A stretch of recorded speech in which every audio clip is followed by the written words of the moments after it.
जय श्री कृष्ण। आज हम कामिका एकादशी की कथा करेंगे। श्रावण मास कृष्ण पक्ष। कुंती पुत्र श्रेष्ठ धनुर्धर अर्जुन बोले, हे भगवान, मैंने आषाढ़ माह के शुक्ल पक्ष की देवशयनी एकादशी का सविस्तार वर्णन सुना। अब आप मुझे श्रावण मास के कृष्ण पक्ष की एकादशी की कथा सुनाइए। इस एकादशी का क्या नाम है तथा इसकी क्या विधि है और कौन से देवता की पूजा होती है, इसका व्रत करने से मनुष्य को क्या फल प्राप्त होता है, सब बताइए। श्री कृष्ण भगवान बोले, हे अर्जुन, मैं श्रावण मास की पावन एकादशी की कथा कहता हूँ, ध्यान पूर्वक सुनो। एक समय इस एकादशी की पालन कथा को भीष्म पितामह ने लोकहित के लिए नारद जी से कहा था। एक समय नारद जी ने कहा, हे पितामह, आज मेरी श्रावण के कृष्ण पक्ष की एकादशी की कथा सुनने की इच्छा है, अतः आप एकादशी के व्रत कथा विधि सही सुनाइए। नारद के वचनों को सुनकर भीष्म पितामह बोले, हे नारद जी, आपने अत्यंत सुंदर प्रस्ताव किया है, आप ध्यान लगाकर सुनिए। श्रावण मास के कृष्ण पक्ष की एकादशी का नाम कामिका है। इस एकादशी की कथा सुनने मात्र से ही वाजपेयी यज्ञ का फल मिलता है। कामिका एकादशी के व्रत से शंख चक्र गदाधारी भगवान विष्णु की पूजा होती है। जो मनुष्य इस एकादशी को धूप दीप नैवेद्य आदि से भगवान विष्णु की पूजा करते हैं, उन्हें गंगा स्नान के फल से भी उत्तम फल मिलता है। सूर्य या चंद्र ग्रहण में केदार और कुरुक्षेत्र में स्नान करने से जो पुण्य मिलता है, वह पुण्य कामिका एकादशी को विष्णु भगवान की भक्ति पूर्वक पूजा करने से मिल जाता है। श्रावण मास में श्री विष्णु भगवान की पूजा करने का फल समुद्र और वन सहित पृथ्वी दान करने के फल से भी अधिक होता है।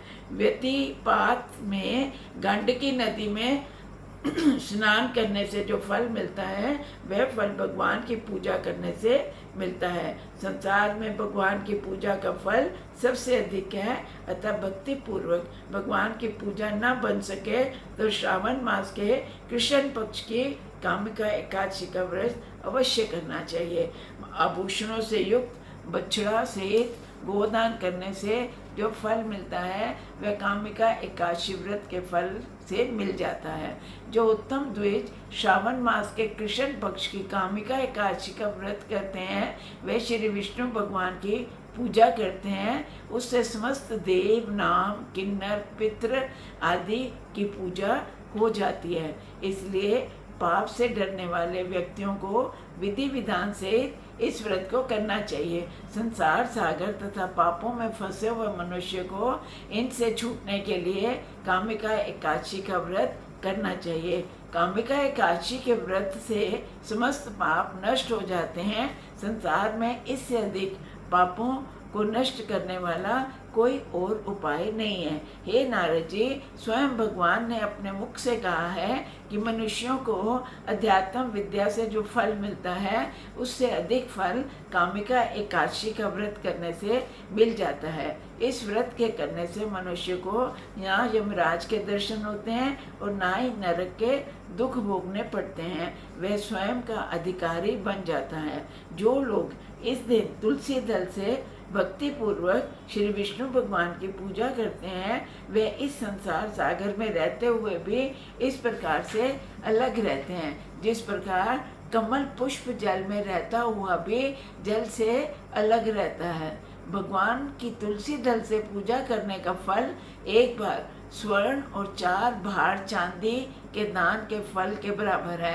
श्री विष्णु भगवान रतन मोती मणि आदि आभूषणों की अपेक्षा तुलसी दल से अधिक प्रसन्न होते हैं। जो मनुष्य भगवान की तुलसी दल से पूजा करते हैं, उनके समस्त पाप नष्ट हो जाते हैं। हे नारद जी, मैं भगवान की अत्यंत प्रिय श्री तुलसी जी को नमस्कार करता हूँ। तुलसी जी के दर्शन मात्र से मनुष्य के समस्त पाप नष्ट हो जाते हैं और शरीर के स्पर्श मात्र से मनुष्य पवित्र हो जाता है।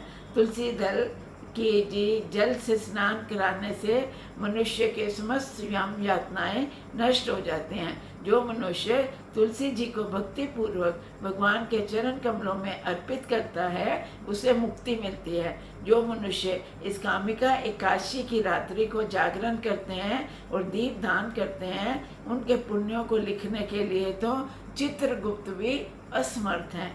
जो मनुष्य एकादशी के दिन भगवान के सामने दीप जलाते हैं, उनके पितर स्वर्ग लोक में अनंत का पान करते हैं। जो मनुष्य भगवान के सामने घी या तिल के तेल का दीपक जलाते हैं, उनको सूर्य लोक में भी सहस्त्रों दीपकों का प्रकाश मिलता है।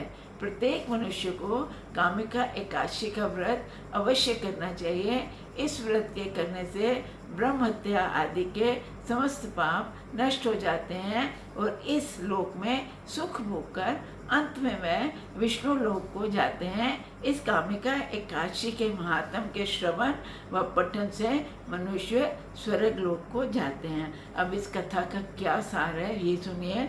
भगवान विष्णु सर्वोपरि हैं। वे अपने भक्तों को निश्चल भक्ति से सहज ही प्रसन्न हो जाते हैं।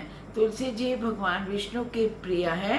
भगवान हीरे मोती सोना चांदी से इतने प्रसन्न नहीं होते जितनी प्रसन्नता उन्हें तुलसी अर्पण करने से होती है। जय श्री कृष्ण।